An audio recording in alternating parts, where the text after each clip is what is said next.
देश हित में सबसे पहले जनता की आवाज का खुला मंच, समाज की नब्ज पर पैनी नजर, हमारी पहचान बेबाकी, हमारा मिशन देश हित, राष्ट्र निर्माण भावना के साथ नए भारत की धड़कन के संग।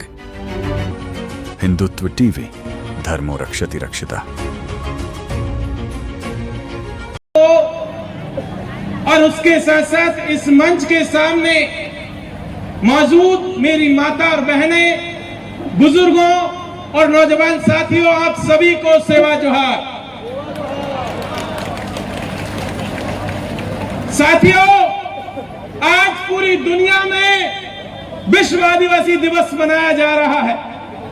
आज दुनिया के लगभग 90 देश इस दिन को मना रहे हैं और ये केवल बधाई का दिन नहीं है। ये दिन हमारे हक और अधिकारों की लड़ाई का दिन है। ये दिन हमारे पुरखों को याद करने का दिन है। ये दिन हमारी संस्कृति और हमारे संविधान को बचाने का भी दिन है। इसलिए एक बार फिर से आप सभी को बहुत बहुत बधाई।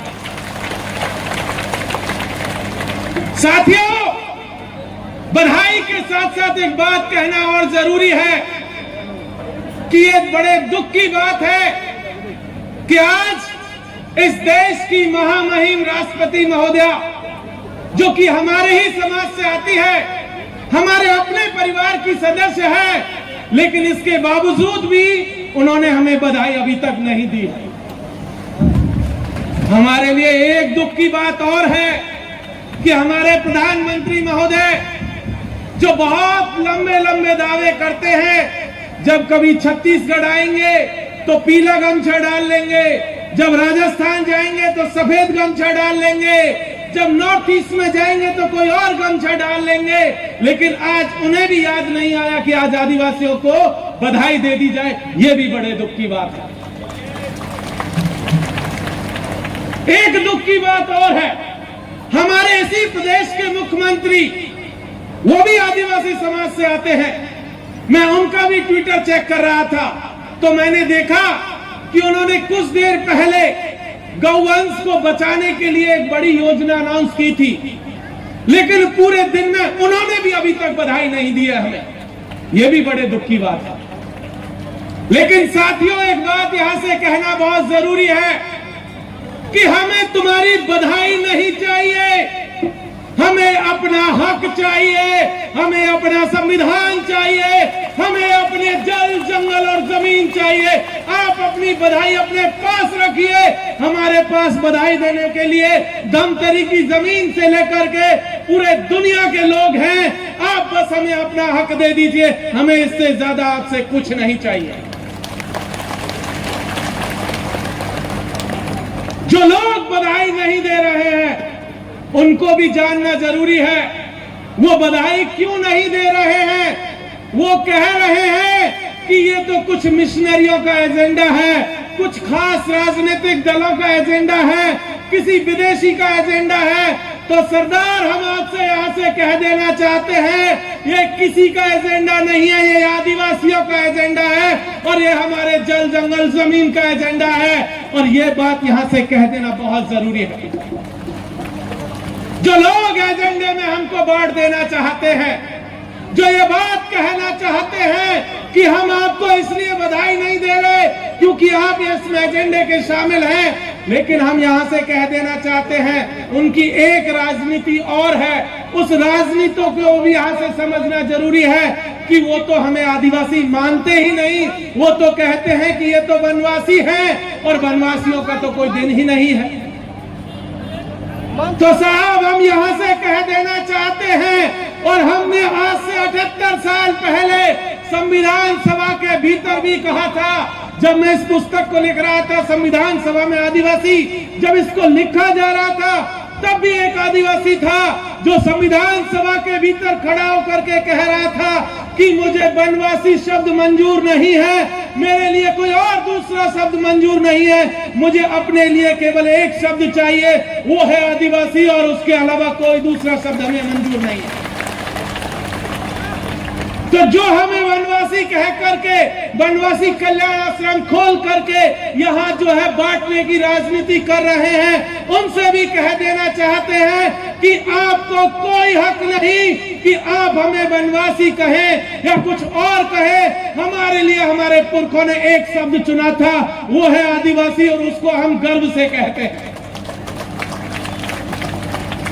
एक और बात यहां से कहना जरूरी है साथियों, वो लोग आए दिन आदिवासियों को लड़ाने की कोशिश करते हैं, कभी संथाल को मुंडा से, कभी गौंड को भील से, कभी भील को मीणा से, कभी कुकी को जो है नागांव से, अलग अलग आदिवासियों को लड़ाने की कोशिश करते हैं।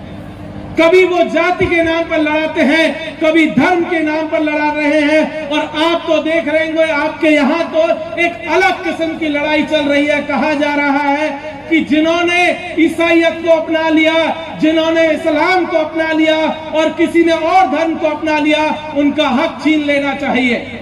वो डीलिस्टिंग की राजनीति कर रहे हैं, आप सब लोग उससे जानते होंगे। उस राजनीति को भी समझने की जरूरत है। वो डीलिस्टिंग के नाम पर पहले जब वो वनवासी आदिवासी के नाम पर बांट रहे थे, तो आज वो हमें धर्म के नाम पर बांट देना चाहते हैं। लेकिन हम यहाँ से कह देना चाहते हैं कि आदिवासी हर धर्म में हो सकता है, वो किसी भी धर्म को मान सकता है, और उसको इसकी इजाजत इस देश का संविधान देता है। आप तो आपकी इस राजनीति को, आपके इस बंटवारे की राजनीति को आदिवासी कतई स्वीकार नहीं करेगा। पिछले दिनों उन्होंने दिल्ली के जो है लाल किले से एक कार्यक्रम किया था जनजाति सुरक्षा मंच के नाम पर, और उस कार्यक्रम में जाकर के उन्होंने बहुत क्लियर कट कहा था कि जिन आदिवासियों ने, जिन परिवारों ने हिंदू धर्म के अलावा किसी को भी अपना लिया है, उन सब का सारा हक छीन लेना चाहते हैं। वो चाहते हैं कि आपका आरक्षण छीन ले, वो चाहते हैं कि आपकी जमीनें छीन ले, वो चाहते हैं कि आपको संविधान में जो सुरक्षा मिली है वो छीन ले। लेकिन हम यहाँ से कह देना चाहते हैं इस नगरी की धरती से, धमतरी की धरती से, कि लाल किले से जो राजनीति बंटवारे की आपने की है उसको बिल्कुल भी सफल नहीं होने देंगे। हम आदिवासियों को बिल्कुल भी नहीं बंटने देंगे। आप लाख कोशिशें कर लें, लेकिन इस देश का आदिवासी, इस दुनिया का आदिवासी कंधे से कंधा मिला करके अपने भाई के साथ रहेगा और किसी दूसरी राजनीति के हिस्से में नहीं जाएगा। एक बात और, पिछले लंबे समय से आपको पता होगा इस देश में जनगणना चल रही है। आप सब लोगों के घरों पर अलग अलग स्कूलों से टीचर आए होंगे, कहा होगा कि किस घर में कितने लोग हैं, जरा डिटेल दे दीजिए। उस जनगणना की राजनीति को भी समझने की जरूरत है। इस देश में आदिवासियों की आबादी जब आजादी के पहले जब जनगणना होती थी तो आदिवासियों को अलग से उनका अपना धार्मिक कोड मिलता था, जिसे ट्राइबल रिलीजन के नाम से जानते थे, आदिवासी धर्म के नाम से जानते थे। लेकिन एक साजिश आजादी के बाद हुई और उस साजिश का नतीजा यह निकला कि हमसे हमारा धर्म कोड छीन लिया गया। पिछले 78 साल से इस देश का आदिवासी अपने धर्म कोड की लड़ाई लड़ रहा है। यहां से, इस धमतरी की धरती से, विश्व आदिवासी दिवस के मौके पर हम कह देना चाहते हैं कि आपकी जो जनगणना चल रही है उसमें आदिवासी धर्म कोड का कॉलम दिया जाना चाहिए। वो इसलिए भी जरूरी है ताकि जो लोग धर्म के नाम पर हमें बांटने की कोशिश कर रहे हैं, जो आपस में भाई को भाई से लड़ाने की कोशिश कर रहे हैं, उस राजनीति को डिफीट किया जा सके, उस राजनीति को हटाया जा सके, हराया जा सके, और इस देश के तमाम आदिवासियों को मिजोरम से लेकर के गुजरात तक और लद्दाख से लेकर के केरला तक के तमाम आदिवासियों को एक छतरी के नीचे लाया जा सके, आदिवासी धर्म के नीचे ला सके, आदिवासियत के नीचे ला सके, इसलिए उस धर्म कोड की मांग को यहां से उठाना बहुत जरूरी है। जनगणना में कुछ और राजनीति भी हो रही है। आपने देखा होगा जब जनगणना का व्यक्ति आपके घर आया था तो आपसे क्या किसी ने पूछा था कि आपकी भाषा कौन सी है? आप गौंड समाज से आते हैं, बताओ आपने से क्या बताइए, मुझे आप बताइए कि आपसे पूछा था कि आपकी भाषा कौन सी है?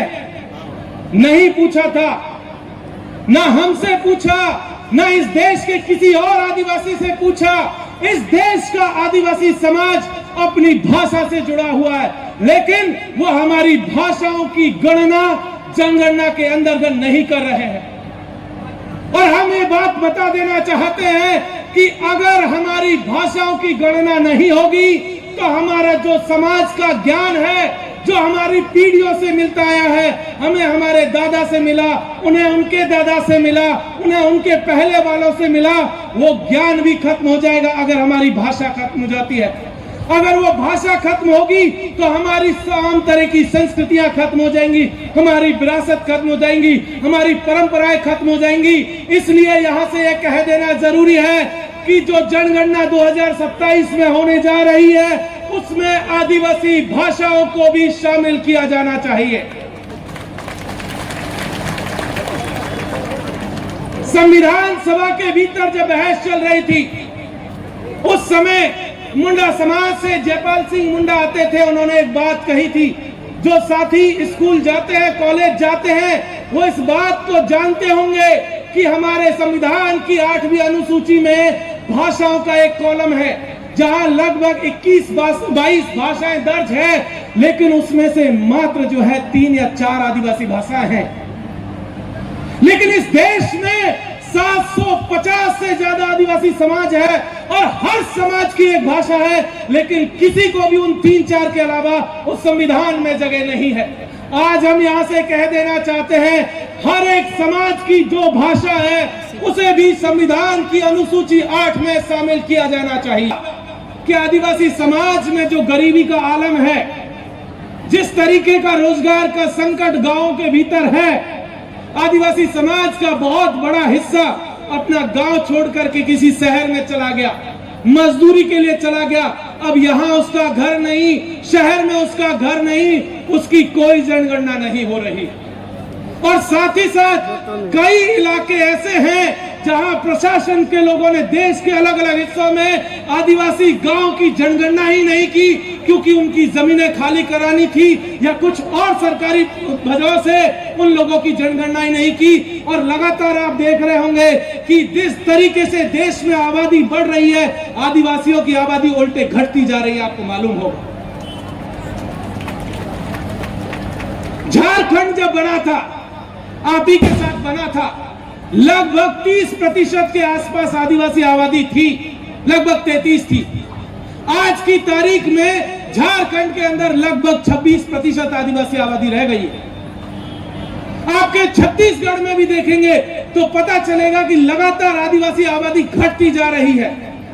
यह ऐसा नहीं है कि आदिवासी खत्म हो गए हैं कहीं, दरअसल उनकी गणनाएं नहीं हो रही है। और जब गणना नहीं होंगी तो आपके लिए कोई योजना नहीं आएगी, और जब कोई आपकी योजना नहीं आएगी तो आपको संविधान में मिला हुआ हक और हुकूक देने वाला लेने वाला कोई नहीं होगा। इसीलिए हम यहां से कह देना चाहते हैं कि जनगणना के अंतर्गत जितनी भी गड़बड़ियां हैं, हर एक गड़बड़ी को दूर किए जाने की जरूरत है, ताकि इस देश का आदिवासी समाज अपने पुरखों के बनाए हुए संविधान के रास्ते पर चल सके, वो अपना हक और हुकूक जो है ले सके, और तभी सही मायनों में हमारे पुरखों का जो सपना है वो जो है पूरा होगा। एक बात यहां से कहना और जरूरी है साथियों, आप देख रहे होंगे आपके प्रदेश की सरकार भी एक कानून लेकर के आ रही है, यूसीसी, यूनिफॉर्म सिविल कोड। आपको मालूम होगा ये पहली बार नहीं है जब देश में इस तरीके का कानून लाया जा रहा है। भले ही आज की तारीख में सरकार ये कह रही है कि यूनिफॉर्म सिविल कोड के माध्यम से हम आदिवासियों को इससे बाहर रखेंगे, लेकिन एक बात हम आपको बता देना चाहते हैं, जब देश का संविधान बन रहा था तब भी कुछ इसी तरीके की चर्चा आई थी, और जब मौलिक अधिकारों पे बात हो रही थी तब इस देश में जो आदिवासी प्रतिनिधि थे उन्होंने एक बात कही थी, और उन्होंने कहा था कि आदिवासियों की जो जमीन है, जिस जमीन पर इस देश का आदिवासी है, उसे संविधान के मूल अधिकारों के भीतर शामिल कर दिया जाए ताकि आने वाले दिनों में उनके ऊपर कोई संकट ना रहे। लेकिन हुआ इसका उल्टा, क्योंकि आदिवासियों के खिलाफ बहुमत था और बहुमत ने फैसला दिया कि ऐसा कोई कानून हम नहीं बनाएंगे, और उसका नतीजा इस देश का आदिवासी आज भी भुगत रहा है। जब इस देश के अलग अलग हिस्सों में आदिवासियों की जमीनों को अलग अलग नामों से छीना जा रहा है, आज उसी तरीके से यूसीसी ला करके वो आपको फिर से आपके परंपरागत जो अधिकार है, जो कस्टमरी राइट्स है, जो शादी विवाह जमीन संबंधी जो हक अधिकार है, उत्तराधिकार के नियम है, एक बार फिर से उनके ऊपर खतरा मंडरा रहा है। इसलिए उसे भी यहां से खारिज किए जाने की जरूरत है। उस यूसीसी का विरोध यहां से किए जाने की जरूरत है, क्योंकि हम जानते हैं कि आज भले वो हमें बाहर करके रख रहे हो, लेकिन जब एक बार वो कानून लागू होगा तो आने वाले दिनों में आप देखिएगा कि वो अगला नंबर हमारा लेंगे और तब हमें बचाने वाला कोई नहीं होगा। इसलिए उस कानून का विरोध किए जाने की जरूरत है ताकि हमारी संस्कृति बचे, हमारी परंपराएं बचे, हमारा जो पुरखों की विरासत है वो बचे, हमारा ज्ञान बचे। वो लोग कहते हैं कि हम इस देश में एकता लाना चाहते हैं। आदिवासी इस देश में किसी की एकता के खिलाफ नहीं है। आदिवासी इस देश को बनाने वाले लोगों में है। जिन्हें इतिहास नहीं मालूम हो उन्हें यहां से बता देना चाहते हैं कि 2011 में सुप्रीम कोर्ट का एक जजमेंट था जस्टिस मार्कंडे काटजू की बेंच का, और उस बेंच ने कहा था कि इस देश का आदिवासी जो है वही इसका मूल निवासी है, बाकी तमाम लोग बाहरी है। तो जो लोग बाहरी हैं वो आज जिस तरीके से आदिवासियों के ऊपर हमला कर रहे हैं, जल जंगल और जमीन के ऊपर हमला कर रहे हैं, उन रिसोर्सेज को पहचानने की जरूरत है और उन लोगों को भी पहचानने की जरूरत है कि इस देश का आदिवासी संविधान के ऊपर चलने वाला व्यक्ति है। वो किसी एकता के खिलाफ नहीं है, लेकिन वो अपनी विविधता को बचाना चाहता है, वो अपनी परंपरा और इतिहास को बचाना चाहता है, वो अपनी संस्कृति को बचाना चाहता है। ये बात भी यहां से कहे जाने की जरूरत है। साथियों, पूरे देश में आप लोग देख रहे होंगे कि किस तरीके का हमला आदिवासियों के ऊपर है। ना उससे छत्तीसगढ़ अधूरा अछूता है, ना मध्य प्रदेश, ना झारखंड, ना कोई और प्रदेश। आप तमाम हिस्सों में जब देखेंगे तो आदिवासियों की जल जंगल और जमीन को लगातार लूटा जा रहा है। ये बात कहना इसलिए जरूरी है कि यही वो लड़ाई है जो आज के दिन में लड़ी जाने की जरूरत है। यही वो लड़ाई है जिसे याद किए जाने की जरूरत है। आपको याद होगा, कुछ लोगों ने अखबारों में, कुछ लोगों ने मोबाइल पर देखा होगा कि पिछले दिनों मध्य प्रदेश के भीतर आदिवासी जो है फांसी लगा रहे थे, सिंबॉलिक फांसी। कुछ लोग चिता सजा करके उसके ऊपर बैठे हुए थे। वो इसलिए बैठे हुए थे क्योंकि वहां की सरकार उनकी जमीनें छीन रही थी। और यही लड़ाई जो मध्य प्रदेश के छतरपुर में लड़ी जा रही थी, आपके यहां भी लड़ी गई थी, आपके यहां आज भी लड़ी जा रही है। चाहे वो हसदेव का जंगल हो, जिस तरीके से उसे काटा जा रहा है, जिस तरीके से आदिवासियों की जमीनें लूटी जा रही है, वो इस देश और इस दुनिया के किसी से छुपी हुई नहीं है। लेकिन उन तमाम लोगों को यहां से याद किए जाने की जरूरत है कि आप अकेले नहीं हैं। आप देखेंगे तो पता चलेगा कि अंडमान निकोबार के भीतर भी आदिवासियों की जमीनों को छीना जा रहा है। विकास के नाम पर इस देश में जब कभी भी नंबर आता है तो सबसे पहले आदिवासियों की जमीनें छीनी जाती है। आप सब लोग इस बात को जानते हैं, वाकिफ है कि इस देश में अगर सबसे ज्यादा विकास की कीमत किसी ने चुकाई है तो वो इस देश का आदिवासी है। उसी की लाशों पर ये देश खड़ा हुआ है, उसी की विरासत पे ये देश खड़ा हुआ है, उसके पुरखों के संघर्षों पे ये देश खड़ा हुआ है। हिंदुत्व टीवी, धर्मो रक्षति रक्षिता।